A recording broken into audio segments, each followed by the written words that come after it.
வணக்கம். இன்றைக்கு தமிழகத்துல நியாய விலைக் கடைகள்ல நடக்கும் முறைகேடுகள் மற்றும் எழும் குற்றச்சாட்டுகள பத்தி பார்க்கலாம். முதல்ல திருப்பூர் அளவுல பார்த்தோம்னா, தொடர்ந்து நாம சில செய்திகள பார்த்துட்டு வரோம். ரேஷன் கடைகள்ல சில குற்றச்சாட்டுகள் வந்துகிட்டே இருக்கு. சமீபத்துல திருப்பூர் மாவட்ட வழங்கல் அலுவலர் அவர்களிடம் நல்லூர் நுகர்வோர் நல மன்றம் அளித்த மனுவுல என்ன சொல்லியிருக்காங்கன்னா, திருப்பூர் வடக்குல மொத்தம் 158 கடைகளும், திருப்பூர் தெற்குல மொத்தம் 168 கடைகளும், ஆக 326 கடைகள் செயல்பட்டு வருது. இந்த கடைகள்ல பல கடைகள்ல பார்த்தோம்னா, உணவுப் பொருட்களோட எடை குறைத்தே பொதுமக்களுக்கு விநியோகம் செய்யப்படுது அப்படிங்கிற குற்றச்சாட்ட சொல்லியிருக்காங்க. திருப்பூரில் இதற்கு முன்னால் பொதுமக்கள் சில ரேஷன் கடைகள முற்றுகையிட்டாங்க.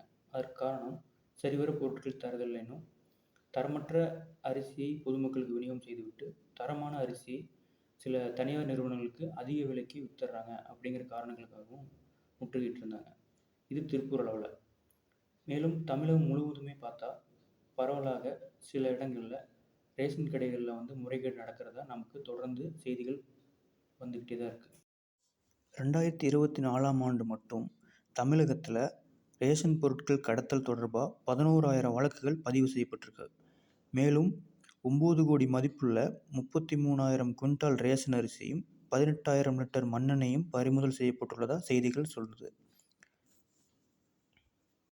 2022-23 காலகட்டங்களில் அரிசி, கோதுமை உள்ளிட்ட உணவுப் பொருட்களை பொது விநியோக திட்டத்தின் கீழ் வழங்க வேண்டியவை உரியவர்களிடம் சென்றடையவில்லை எனும், நாடு முழுவதும் 69,000 கோடி இழப்பு ஏற்பட்டிருக்குன்னு புள்ளிவிவரம் சொல்லுது.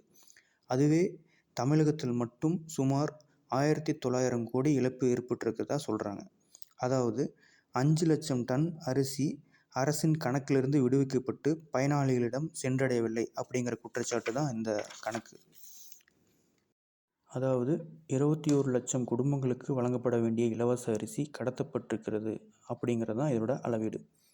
மேலும் 2022-23 ஆண்டுகளில் 2.4 கோடி மதிப்புள்ள 42,000 டன் கடத்தல் அரிசியை மட்டும்தான் தமிழக அரசு பறிமுதல் செய்யப்பட்டிருக்கிறதா புள்ளிவிவரம் சொல்லுது.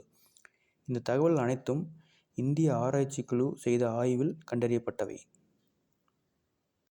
ரேஷன் பொருட்கள் கடத்தல் மற்றும் பதுக்கல் தொடர்பாக பொதுமக்கள் புகார் அளிக்க கட்டணமில்லா தொலைபேசி எண் அறிமுகம் செஞ்சிருக்காங்க. ஆகவே தமிழகத்தில் நியாய விலைக் கடைகளில் இது போன்ற முறைகேடுகள் நடப்பதாக தொடர்ந்து குற்றச்சாட்டுகள் எழுந்து வருகின்றன.